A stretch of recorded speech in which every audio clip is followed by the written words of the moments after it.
ఈ ఎండాకాలంలో ప్రజలందరికీ వడదెబ్బ, ఉక్కపోత, సీంపుక్కులు, సగ్గడ్లు, ట్యాన్ అయిపోవడం ఇలా అందరికీ అన్నీ అందుతున్నాయి కదా. ఎలాంటి లోటుపాట్లు జరగట్లేదు కదా. ఎండ ఏంట్రా బాబు దోలుదిచ్చేస్తుంది బొక్కలాగా. మనం అంటే మినిమం రెస్పెక్ట్ లేకుండా పోతుంది ప్రజలకి. ఆడున్న చోట అర్జెంట్గా 5 డిగ్రీలు పెంచండి రా, గుర్తు కోల్పోలేదు అదొకే. ఎండాకాలం కదా చల్లగా ఆరారా ఏదో తాగుతూ ఉండండిరా అని చెప్పి న్యూస్లోని టీవీలోనే వేస్తుంటే చల్లగా బీర్లు లేగేస్తున్నారు చూడు అక్కడ. అలాంటి ఎదలు ఉన్నారు అక్కడ. ఆల్రెడీ క్రికెట్ ఆడుతున్నారు అక్కడ. మనం అంటే మినిమం భయం లేకుండా పోతుంది. అందంగా సెలవులు ఇచ్చి ఇంట్లో కూర్చోంటారా అంటే గ్రౌండ్ వచ్చి క్రికెట్ ఆడుతానంటారు ఎండలోని. అర్జెంట్గా అలా ఉన్న చోట 10 డిగ్రీలు పెంచండి రా. ఊరే ఆడెవరు ఇంత ఎండలో ముందాగేస్తున్నాడు, చచ్చిపోతాడు రాడు. అర్జెంట్గా ఉన్న చోట 10 డిగ్రీలు తగ్గించండి.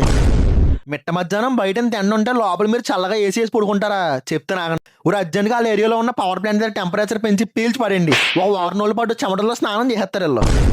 బ్రో కింద ప్రజలు ఎండల వల్ల చాలా ఇబ్బంది పడిపోతున్నారు. ఒకసారి నన్ను పంపామనుకో అందరినీ కూల్ చేసి వచ్చేస్తాను. నువ్వు వెళ్తానంటావేటి? అలా ఏం కుదరదు. మాకు ఇచ్చింది 3 నెలలు. ఆ 3 నెలలు మమ్మల్ని ఎంజాయ్ చేయని. నువ్వు మధ్యలో కట్ట రాకు. నేను చెప్తానులే అప్పుడు వెళ్ది కానీ. నైట్ అవుతుంటే ఇంట్లో గూపులు వచ్చేస్తుందని చల్లగా మేడకే స్లీప్ వేస్తున్నారు వాళ్ళందరూ. నువ్వేం చేస్తావంటే నైట్ పావుగంట సేపు వెళ్ళు, వాళ్ళందరినీ తడిపి వాళ్ళ ఇంట్లోకి వెళ్ళగానే ఆగిపో. పైనంతా తడిసిపోద్ది, లోపలంతా గూపులు వచ్చేది, సరదాగా ఉంటుంది. సరే